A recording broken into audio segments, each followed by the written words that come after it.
क्षमा प्रार्थी हूं महामहिम। ये भारत की राजनीति है।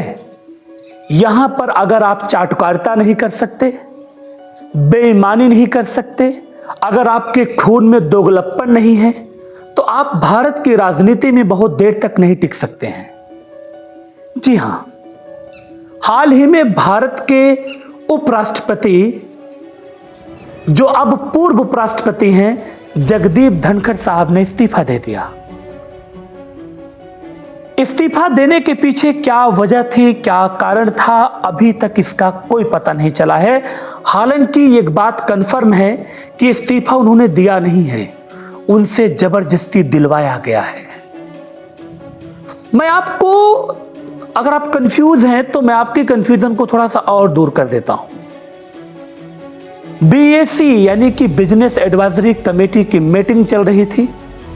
12:30 बजे के आसपास मीटिंग चल रही थी। अचानक एक फोन कॉल आता है और मीटिंग स्थगित हो जाती है। मीटिंग को 4:30 बजे तक स्थगित कर दिया जाता है। जब 4:30 बजे मीटिंग फिर से शुरू होती है तो उस मीटिंग में जेपी नड्डा साहब, किरण रिजिजू, ये दोनों अब्सेंट थे, उस मीटिंग में नहीं शामिल थे, जो 12:30 बजे वाली मीटिंग में शामिल थे। फिर अचानक ये पता चलता है कि उपराष्ट्रपति ने घोषणा किया है कि ये मीटिंग कल होगी और उन्हें अगले दिन राजस्थान के दौरे पे भी जाना था।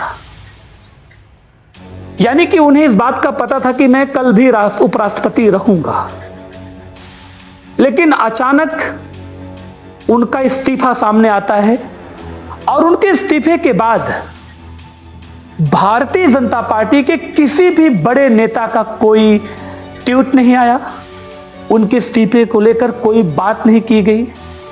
सिर्फ प्रधानमंत्री जी का एक ट्वीट आया था जिनमें उन्होंने कहा कि उनका एक अतुलनीय योगदान रहा है भारत की राजनीति में उपराष्ट्रपति के तौर पर, और मैं उनके एक बेहतर स्वास्थ्य की कामना करता हूं। एक बात नहीं समझ में आई कि अगर जगदीप धनखड़ साहब को इस्तीफा देना था तो उन्होंने अगर अपने मन से इस्तीफा दिया तो फेयरवेल स्पीच के लिए उन्होंने मना क्यों कर दिया? उन्होंने कहा कि मैं कोई भी फेयरवेल स्पीच से नहीं दूंगा। मैं आपको इसकी इनसाइड स्टोरी बताता हूं कि जगदीप धनखड़ ने इस्तीफा दिया क्यों। हो सकता है कि छोटे मुंह बड़ी बात हो जाए, लेकिन हकीकत है, सुन लीजिए आप। आपको याद होगा कि जगदीप धनखड़ ने अभी हाल ही में सुप्रीम कोर्ट पर एक टिप्पणी किया था। उन्होंने कहा था कि ये 5 जजों की बेंच ही क्यों है। वो तो तब हुआ करता था जब सिर्फ सुप्रीम कोर्ट में 8 जज होते थे, तो 5 जजों का ही बहुमत माना जाता था, इसलिए 5 जजों की बेंच होती थी। लेकिन आज 33 जज हुआ करते हैं सुप्रीम कोर्ट के अंदर, तो उस हिसाब से 17 जजों की बेंच होगी, तभी वो बहुमत माना जाएगा। और हम इस पे बहुत जल्द ही बदलाव करेंगे, क्योंकि ये ठीक नहीं है। ध्यान दीजिएगा, आपकी धनखड़ जी की ऐसी बहुत सी बातें थी। दूसरी बात, उन्होंने कहा कि सुप्रीम कोर्ट जो है कॉलेजियम सिस्टम का दुरुपयोग कर रही है, आर्टिकल 142 का। अयोग्य लोगों को भी उस कुर्सी पे बैठाया जा रहा है जो जज के लायक नहीं है। ये बात भी महामहिम उपराष्ट्रपति ने कही थी। तीसरी बात, इन्होंने ये कहा कि जो जस्टिस वर्मा, जिनके यहां से नोटों के गड्डियां पकड़ी गई थी, गठरे पकड़े गए थे, जली हुई नोटें पकड़ी गई थी, इन्होंने मांग किया था कि उनके ऊपर पुलिस कमेटी की जांच बैठनी चाहिए। सुप्रीम कोर्ट ने उसको रद्द करके अपनी कमेटी बैठा दिया उनके ऊपर। इस पर भी महामहिम ने आपत्ति जताई थी। इसके बाद किसानों को लेकर इन्होंने कहा कि सरकार इनकी बात सुन नहीं रही है। आप सुनते जाइएगा कि उपराष्ट्रपति का इस्तीफा देना इतना आसान नहीं था, इन्हें जबरदस्ती इस्तीफा देने के लिए कहा गया है। फिर इन्होंने विपक्ष की उस मांग को स्वीकार कर लिया जिसमें विपक्ष ये कह रहा था कि जस्टिस वर्मा के ऊपर कार्रवाई हो, जस्टिस वर्मा के ऊपर एक न्यायिक जांच रखी जाए।